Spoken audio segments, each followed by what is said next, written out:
제목이 아이보다 하루 더 사는 게 꿈이라고 이렇게 느낌표가 있고 또 물음표가 있습니다. 네, 우리가 좀 생각할 것이 있죠. 아이보다 하루 더 사는 게 꿈, 장애 자녀 부모의 작은 소망, 그렇게 이제 알고 있는데, 제가 오늘 기사를 보니까 어쩔 수 없이 자식보다 하루라도 더 살아야 하는 사람들이 있다. 자식을 먼저 보낼 때까지. 굉장히 아주 고통스러운 표현이죠. 어느 분이 그래요. 내가 오죽했으면 우리 애를 데리고 한강까지 갔다 오니까요. 같이 죽자고. 하루하루가 생지옥인데 나 혼자 죽으면 애 돌봐줄 사람이 없잖아요. 하면서 이제 자기 그 심정을 이야기하는 어, 장애우의 어머니 표현입니다. 발달장애 자녀를 둔 또 다른 어머니 C씨는 평범한 사람들은 주말이나 연휴가 되면 쉰다고 좋아하죠. 하지만 장애인 가족들은 그때부터 중노동이 시작돼요. 라고 말했다. 그런 것 같아요. 이게 그 어렸을 때는 어렸을 때대로 그렇지만은 발달장애 자녀들이 청년이 되고 나중에 더 크게 되면은 이게 말을 안 듣거든요. 그러면서 지능은 뭐 한 5살 그 미만의 그런 그 지능으로 이제 그 온갖 여러 가지를 막 시도하려고 그러고 소리 지르고 막 그러거든요. 제가 이제 발달 장애가 한 청년 20여 명이 있는 교회 가서 이제 예배를 인도한 적이 있었는데, 와, 뭐 하여튼 예배 중에 뭐 이렇게 뛰쳐나오고 소리 지르고 하는 거는 보통 일인데, 놀라운 건 거기 있는 많은 성도들은 그냥 가만히 계세요. 설교하던 저만 막 놀라고 그랬는데 그만큼 이제 참 어려운 그런 거죠. 그리고 주말에 급하게 장례식장이라도 갈라치면 아이 맡길 데가 없어요. 제가 갑자기 응급실을 가야 할 정도로 아파도 마찬가지예요. 하는 그러한 이제 고백을 합니다. 아마 당사자들이 혹시 왜 이 주제를 다루냐 하고 저한테 묻는다면 제가 이제 먼저 좀 얘기하고 싶은 것은 아이보다 하루 더 사는 게 꿈이라는 말은 부모님들의 그 깊은 사랑과 희생을 보여주는 말이잖아요. 그래서 당사자들도 그 부모님들과 가족의 어려움에 좀 공감할 필요가 있고 함께 해결 방안을 모색해야 한다 생각해서 그렇고요. 그다음에 그렇기 때문에 가장 중요한 것은 이것이죠. 정신질환이 생긴 것은 나의 책임이 아니지만 정신장애에서 회복되는 것은 내 책임이다 하면서 자기가 조금 더 회복을 위해서 힘쓰는 그런 일이 일어나는 게 중요합니다. 오늘 조금 아까 찬양 인도했던 우리 짐 목사님 같은 경우에 15년 이상을 조울증으로 알아왔지만 지금은 거의 뭐 사실상 완치 단계, 관해라고 그러죠, 관해. 그 조울증에 의해서 휘둘리는 삶을 살지 않고 그냥 더불어 함께 사는 그러한 삶을 살고 있거든요. 그래서 이런 회복되는 그 어떤 책임을 다 하는 그런 것들이 굉장히 중요합니다. 자, 이제 다른 장애가 아니라 정신장애를 둔 가족의 경우에는 이제 어떤가? 제가 이제 가족지원협회라는 곳에 좀, 이 교류를 했었는데, 거기 이제 박다령 님이랑 우리, 조은의 마음약국에도 이분을 출연, 부탁을 해서 했었어요. 이분의 경우는 자기, 그, 동생이, 이제 조현병인데, 상당히 오랫동안, 힘들었죠. 근데 이제 이분 자신도 이제 나이가 60이 넘고, 점점 어려워지니까, 아닌 게 아니라, 부모님은 다 돌아가셨고, 형제 가운데 자기만 있고, 자기 남동생을 어떻게 할 건가, 하는 그 걱정을 하는 거예요.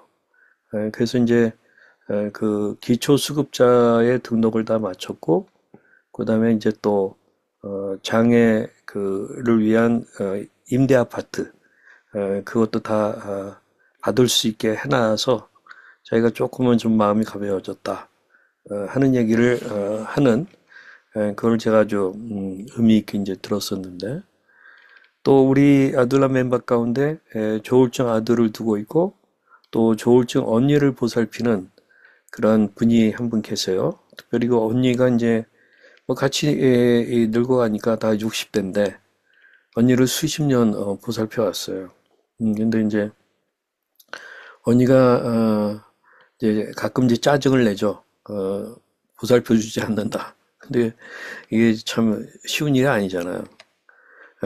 그래도 그렇게 열심히 돕고 그런 걸 보고 참 정말 제가 너무너무 감동을 많이 받았는데 그래도 이 가정은 좀 경제적으로는 좀 여유가 있어요. 그래서 이제 조금 그렇긴 하지만 그러나 또 그 경제적인 게 언제까지 그러겠어요? 또 나중에는 누가 또 그 언니를 돌볼 수 있겠고 아마 그런 고민을 같이 저랑 또 제안들은 나누고 그랬는데 하여튼 중요한 건 시설이긴 한데 그게 이제 잘 안 돼 있는 게 문제고 충분하지 않은 게 문제입니다.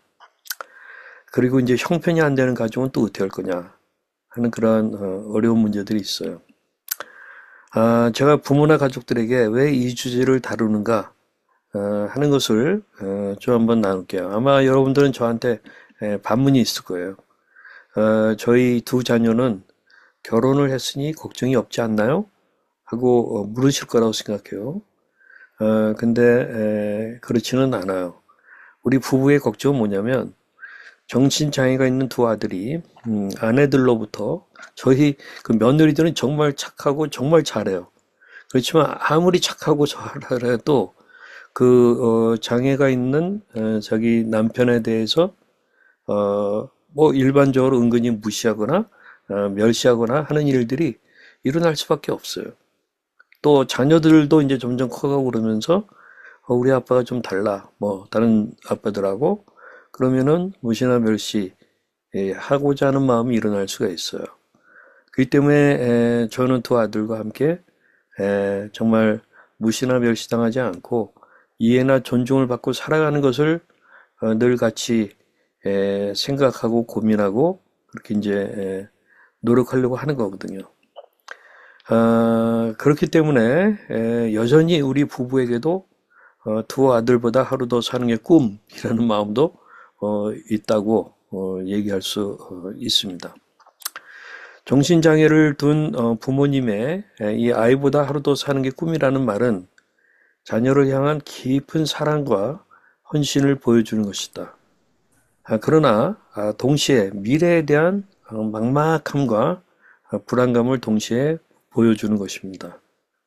그래서 이제 이것을 같이 좀 고민해 보자 하는 건데요. 우선 왜 그렇습니까? 끝없는 돌봄의 부담 때문에 그렇죠. 중증장애 자녀는 평생 돌봄이 필요합니다. 부모님들은 자녀가 혼자 남겨졌을 때 제대로 살아갈 수 있을지 걱정하면서 자신이 없으면 자녀를 돌봐줄 사람이 없다는 불안감에 시달립니다. 또 사회적 지원의 이 부족한 것이 현실이죠. 제가 이제 발달장애, 청년 발달장애 한 20명 있는 그 교회에 갔을 때 그 부모들과 얘기를 해보면은, 그러면 솔루션이 뭐냐? 결국은 시설인데, 그룹홈이라고 그래요. 그래서 그룹으로 같이 하면서, 돌아가면서 아이들을 보기도 하고, 거기에 어떤 뭐 정부의 지원 같은 게 있으면 좀 사람을, 전문가들을 세워가지고 하고, 하는 그런 게 있어야 되는데, 아직 거기까지는 나오지 못하고 있거든요. 그래서 이제 이런 시스템이 부족한 현실에서 부모님들은 자녀의 미래를 홀로 책임져야 한다는 막막함을 느끼는 거죠. 그 다음에 심리적 고통과 외로움, 끊임없는 돌봄과 경제적인 어려움, 사회적인 편견 속에서 부모님들은 깊은 심리적 고통과 외로움을 경험할 수밖에 없습니다. 그래서 정신장애를 둔 그 자녀가 있는 경우에 뭐 20년, 30년 막 이렇게 지나고 나면은 재산이 다 거들나기 쉬워요. 음, 굉장히 어렵습니다. 예, 그렇기 때문에 이제 이런 면에서 이제 그런 얘기들을 하는 거죠. 그러므로 아이보다 하루 더 사는 게 꿈이라고 말하는 저 자신과 또 당신 어떻게 해야 하는가 하는 것을 좀 나누고 싶습니다. 저는 뭐 심오한 얘기, 무거운 얘기 하고자 해서 이런 얘기하는 게 아니고요. 성경의 기초에서 역사적인 그런 어떤 우리 신앙의 기초에서 얘기하고 싶어요. 자, 이 부분에 있어서도 해답은 뭐냐? 솔라 피데, 오직 믿음입니다. 이 faith alone, 오직 믿음입니다. 근데 그 오직 믿음이라는 게 근거가 있어야죠. 그래서 그것을 제가 좀 얘기하도록 하겠는데, 첫째, 하나님의 변치 않는 사랑과 돌보심, 이것을 믿음으로 붙잡자. 우리가 형통하고 건강하고 잘 나갈 때에만 하나님의 사랑이 변치 않는 게 아니라, 우리가 어려울 때에도 역시 더 변치 않는 사랑과 돌보심을 주시거든요. 그래서 그것을 믿음으로 붙잡자 하는 얘기인데, 시편 121편에 여호와께서 너를 실족하지 아니하게 하시며 너를 지키시는 이가 졸지 아니하시리로다. 이거 붙잡으시 바랍니다. 믿으시기 바랍니다. 지금 실족한 것 같은 상황일지라도 궁극적으로 여호와께서 여러분들을 실족하지 아니하게 하십니다. 그분이 졸고 있다가 깜빡 졸아서 그렇게 하시는 거 아닙니다. 하나님의 선하신 인도가 있거든요. 하나님께서는 항상 당신과 함께 하시며 당신의 자녀를 졸지 않고 지켜보고 계십니다. 당신의 걱정과 불안함을 아시고 당신과 자녀를 결코 떠나지 않으실 것입니다. 내가 너를 떠나지 아니하며 버리지 아니하리니, 히브리서 13장 5절의 말씀입니다. 하나님은 당신의 상황과 마음을 아시고 언제나 곁에서 힘과 위로가 되어주십니다. 어려움 속에서 좌절하거나 포기하지 않도록 끊임없이 용기를 주시는 하나님을 의지하시기를 부탁드립니다. 그 다음에 두 번째로는 제가 우리 여러분들이 좋아하시는 우리 백중훈 전도사 오늘 이 자리에 없기 때문에 제가 조금 더 얘기하고 싶어요. 제가 우리 백전도사하고 벌써 한 4, 5년 정도를 이렇게 교제하고 일주일에 한두 번씩 이렇게 소통할 때가 많이 있는데, 제가 참 보면은 놀라워요. 제가 처음에 우리 백준 전도사의 눈을 봤을 때는 그때가 굉장히 어려웠을 때요. 약간 미안하지만 살벌하기도 했었어요. 근데 점점 좋아지더니 너무 뭐 요즘 여러분들이 보면 참 듬직하잖아요. 참 놀라운 것은 뭐 책 제가 6권 정도를 이렇게 냈다고 하는 얘기를 여러 번 했는데 그것도 영어로 거기에 보면 다 믿음과 관련된 거예요. 여기 첫 번째 봐보세요. Face of a Bipolar Christian. 양극성 장애 크리스찬의 믿음에 대한 거예요. 또 How to be a driven Christian. 어떻게 목적이 이끄는 그러한 삶을 살 거냐. 크리스찬으로서 그러한 크리스찬이 될 거냐 하는 믿음의 삶에 대한 거예요. 또 여기 보게 되면은 The development for the glory of God. 하나님의 영광을 위한 이 self development, 자기 개발에 대한 이 믿음에 입각해서 어떻게 자기 개발할 거냐 그거예요. 또 coping and thriving with bipolar disorder. 이 양극성 장애를 어떻게 극복하고 또 thriving, 번성하는 삶을 살 거냐. 이거 이제 페이스 에디션을 따로 냈어요. 일반 에디션에다가. 자, 이런 거를 보면서 제가 느끼는 거는, 바로, 그거죠. 이 그러니까, 바로 이거죠. 하나님의 변치 않는 사랑과 돌보심을 믿음으로 붙잡는 그 아주 산 증인입니다. 산 증인이에요. 저는 이런 사람들이 꽤 있다는 것을 알고 있어요. 그래서 하여튼 여러분들이 좀 다시 한번 본받기를 바라고요. 그 다음에 이제 고난 중에 함께 하시는 하나님을 믿음으로 붙잡자 하는 얘기예요. 수고하고 무거운 짐진 자들아 다 내게로 오라. 내가 너희를 쉬게 하리라. 너무나도 유명한 예수님의 말씀이죠. 여러분 정말 그냥 자녀보다 하루만 더 살다가 주면 좋겠다 얼마나 무거운 마음속에서 그렇게 얘기하는 거겠어요. 근데 혼자 짊어지지 마시고 예수님에게로 가져가시길 바랍니다. 이 가운데도 지금 고통 가운데 있는 분들 많이 있거든요. 그 고통을 예수님에게로 가져가시기 바랍니다. 혼자 짊어지지 마세요. 쉼이 없어요, 그러면. 우리 예수님이 쉬게 해주세요. 이 믿음이라는 거를 종교적인 것으로 생각하지 마세요. 이 믿음 근거를 갖고 근거가 있는 믿음이기 때문에 역사하는 힘이 있어요. 그렇기 때문에 그 수고하고 무거운 짐, 그것을 느끼신다고 한다면 예수님에게로 들고 가세요.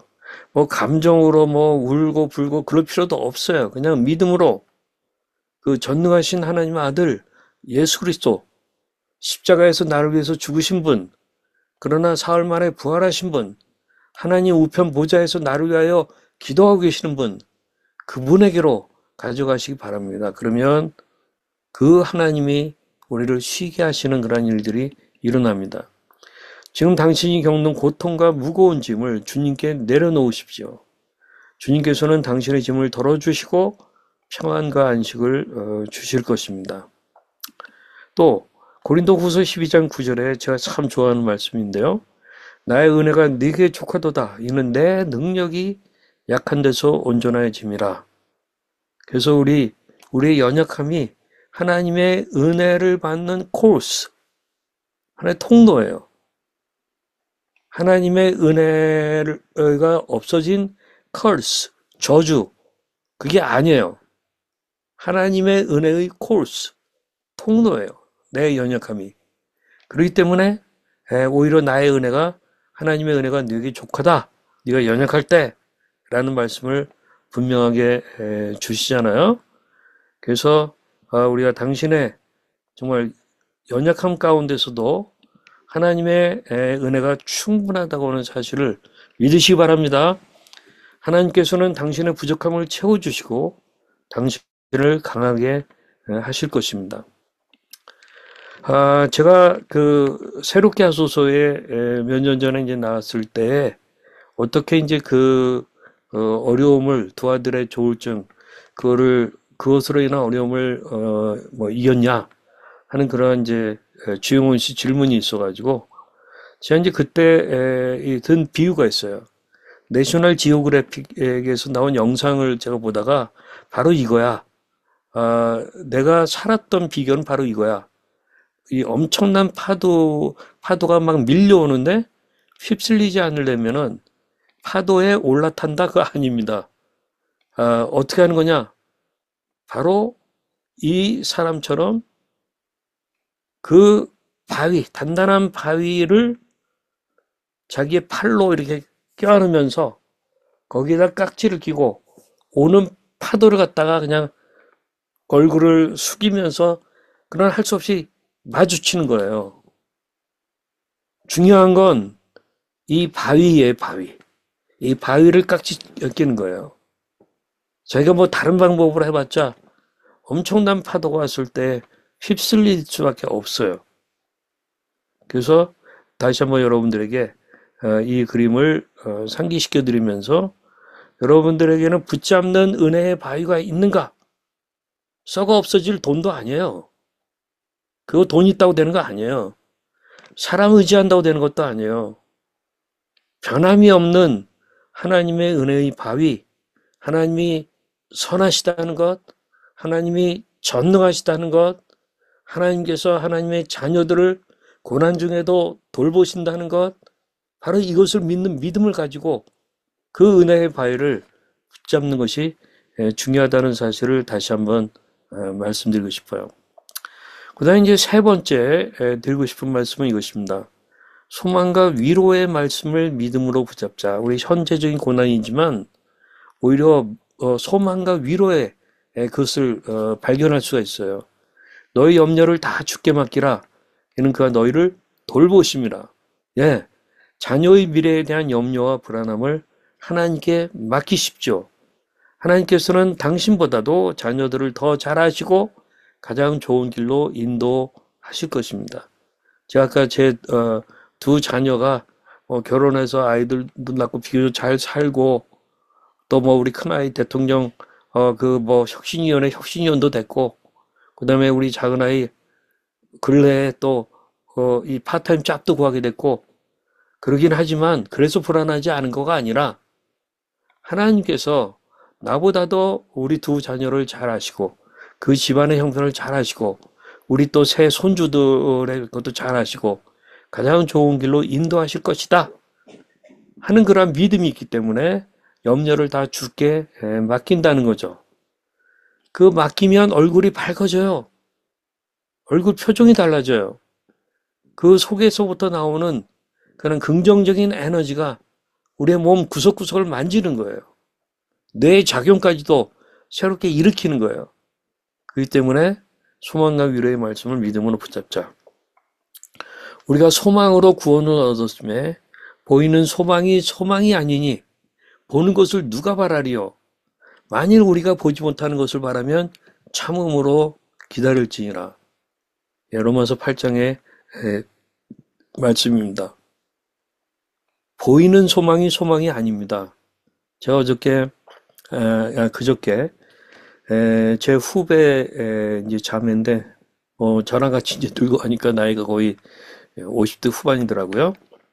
그런데 이제 어머니는 얼마 전에 돌아가셨고 아버지가 지금 이제 그 알츠하이머가 있어서 굉장히 고통 가운데 계시는데 당연히 이 아버지가 좀 부자세요.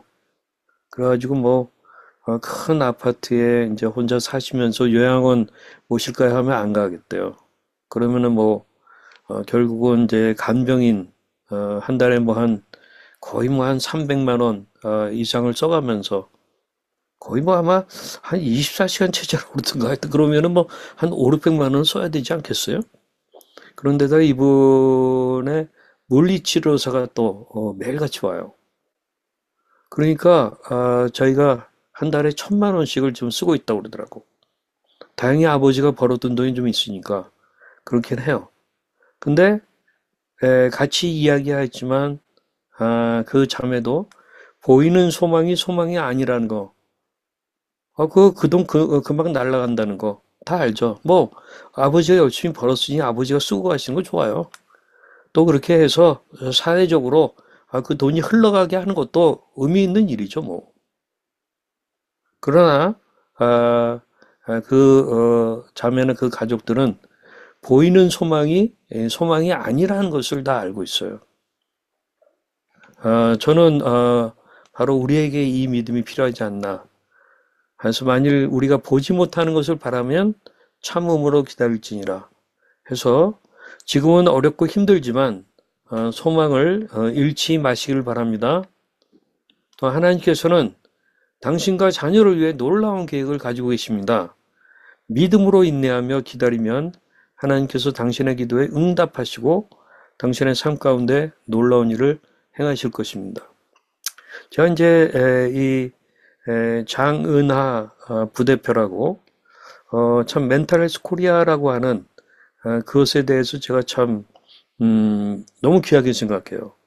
특히 청소년이 정신 건강 문제를 놓고 아주 당당하게 일하는 자매인데 여기 뭐 대표나 부대표나 다 카이스트의 그 MBA 이 사회적 기업 대학원 MBA 과정이 만들어졌거든요. 거기서 만나가지고 이제 이런 문제들을 풀어가는 거예요. 그래서 이 정신 장애자들이 장애, 질환, 환자 뭐 이런 거에 사로잡히지 말고 당당하게 이 소비자 운동을 전개하고 있는 그런 자매예요. 아주 믿음도 참 좋아요. 제가 이 자매하고 얼마 전에 이제 우리 방송에도 나왔었죠, 이 자매가. 이 자매하고 이제 통화를 하면서 여러 가지를 대화하다가 참 너무나도 많은 그 도전과 감동을 받았어요. 그러면서 이제 같이 우리 좀 일하자 하는 그런 거의 제휴 전 단계까지의 대화를 물밑 대화를 좀 나눴는데 그게 뭐냐면 청소년들 가운데에 그 사각지대에 있는 청소년들이 있다면 누굴까 하는 것을 얘기하다가 저희가 발견한 것은 사각지대 속의 사각지대. 누굴까? 뭐 여러 가지가 있을 거예요. 아마 뭐, 우리 그 재판받게 된 비행 청소년이라고 말하는 그 청소년들도 사각지대거든요. 뭐 사법형 그룹홈 같은 게 이제 나오기도 하고 뭐 아니면 뭐 소년원 가기도 하고 막 이러잖아요. 근데 사각지대 속에 있는 사각지대가 누굴까? 하고 같이 얘기하다가 이 자매하고 같이 이구동성으로 적어한 것은 그 정신장애가 있는 부모의 자녀들. 그 가운데서 이제 어린 시절을 보내고 청소년기에 들어선 그 청소년들 또는 청년들이 아닐까 하는 얘기를 하면서 우리 거기에 대한 좀 통계 자료 좀 한번 찾아보자 해서 여성가족부라든가 또 복지부라든가 하는 그러한 통계 자료들을 우리가 같이 좀 살펴보고 그렇게 하면서 이 청소년들이 부모가 정신 장애가 있다고 하면은 잘 길러지지 못할 가능성이 굉장히 많죠. 다 그런 건 아니지만 그러나 이제 어떻게 보면 방치되거나 또 경제적으로 굉장히 어려울 수밖에 없다면 점점 이 아이들이 버려져서 청소년기에 집을 나가게 되고 그러다 보면은 그냥 비행 청소년이 될 수밖에 없는 그런 또 거기 여자아이들 가운데 비행 청소년의 상당수는 결국은 먹을 것이 없어 몸 파는 문제거든요. 그런 것을 하다가 붙잡혀서 이제 재판을 받게 되는 거예요. 그럼 거기에 거슬러 들어가게 되면은 정신장애를 갖고 있는 자녀 그 부모의 자녀라면 뭐 이거는 제가 남의 얘기가 아니라 우리 비별길 새 자녀의 머지않은 미래하고도 관련이 있다. 저는 그렇게 생각해요. 그렇기 때문에 저희가 이제는 염려 속에서 그런 것이 아니라 그 아이들에게 희망을 줄 수 있고 예? 지금 여기 계신 분들은 당장 결혼하는 것이 목표일지도 모르지만 결혼하게 되면은 또 자녀들에게도 어려운 일이 있을 수 있는 것이 통계적으로 맞거든요. 그렇다고 한다면 그래서 나는 뭐 결혼도 안 해, 애도 안 낳아 라고 말하는 거는 너무나도 부정적이에요. 하나님의 선하신 인도를 우리가 믿을 필요가 있는 거죠. 그렇지만 우리로서는 이런 사각지대 속에 사각지대에 있는 그런 사람들을 살피고 돕고 하는 그러한 일들이 미래에 희망을 주는 그런 일이 아니겠나 해가지고 제가 이제 그 우리 장은아 자매하고 함께 얘기하면서 우리 하여튼 같이 기도하면서 같이 한번 하나님의 인도를 받. 이 자매도 믿음이 너무나도 귀한 자매예요. 그리고 이 자매는 대기업을 다니다가 이제 카이스트 간 건데 그 전에 저희가 그런 얘기 하더라고요. 자살 시도한 경험이 있다고 하는 그 아픔이 있기 때문에 이런 문제들을 고민하는 거죠. 그래서 제가 마지막으로 두려워하지 말라. 내가 너와 함께 함이라. 놀라지 말라. 나는 네 하나님이 됨이라. 내가 너를 굳세게 하리라. 참으로 너를 도와주리라. 참으로 나의 의로운 오른손으로 너를 붙들리라. 여러분 이 약속의 말씀을 붙잡으시기를 바랍니다.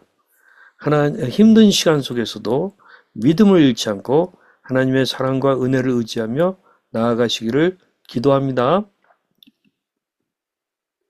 네, 우리 한번 이제 같이 기도하도록 하겠습니다. 같이 기도하시겠습니다. 하나님, 솔직히 저희는 두렵습니다. 우리가 SED 자녀를 사랑하기에 자녀보다 하루 사는 게 꿈이 되어버렸습니다. 우리의 불안과 두려움을 드리오니 받으소서 하면서 뭐 이 시간에 우리 한번 신음으로 기도하셔도 돼요. 굳이 뭐 말을 주저리 안 해도 돼요. 여러분들의 신음과 아픈 마음을 우리 안에는 다 아십니다. 근데 그것을 믿음으로 하나님 앞에 들고 나가서 내려놓으세요. 혼자 껴안고 있지 마세요. 우리 이 시간에 같이 한 마음 목소리로 기도하시겠습니다. 기도합니다. 아멘. 우리 두 번째 기도 제목입니다. 하나님, SED, Severe Emotional Distress, 아주 심각한 정신적, 정서적 고통, 그 SED로 인한 온갖 두려움과 불안도 오직 믿음으로 극복하며 믿음으로 은혜의 바위를 견고히 잡게 하소서 해서 여러분들 그 붙잡아야 될 그 쉽게 뽑히지 않는, 무너지지 않는 은혜의 바위, 어떤 말씀일 수도 있고요. 또 하나님에 대한 여러분들의 경험이고 지식일 수 있어요. 그런 것들을 조용히 꽉 붙잡으시면서 나아가시기를 바랍니다. 그래서 우리의 어떤 불안과 두려움을 온전히 날려버리는 그런 일이 일어나기를 원합니다. 다시 한번 기도하겠습니다. 아버지 하나님, 우리 귀한 성도님들 또한 형제 자매들 이 시간에 찾아가 주셔서 미래에 대한 불안과 두려움 속에서 많이 낙담해 있는 그런 심령들에게 하나님 찾아가 주시고 하나님을 향하여 눈을 들 수 있게 믿음 주시기를 간절히 기도합니다. 우리 안에서 없는 믿음을 만들어낸 믿음이 아니라 그 정말 놀랍고 든든한 대상을 바라보기 때문에 그 대상에게서 오는 자연스러운 믿음이 우리 안에 가득 차게 하여 주시옵소서. 우리 하나님 선하신 분이십니다. 우리 하나님 전능하신 분이십니다. 우리 하나님 능력이 있으십니다. 온 우주 만물을 말씀으로 지으신 분이십니다. 아버지 하나님 그 믿음 갖고 우리가 하나님 앞에 다시 나아가며 우리의 미래에 대한, 자녀의 미래에 대한, 또는 당사자인 경우에는 자신의 미래에 대한 그런 불안과 두려운 마음을 온전히 버릴 수 있게 도와주시기를 원합니다. 이 시간 기도합니다. 불안과 두려움의 영이여 파쇄될지어다.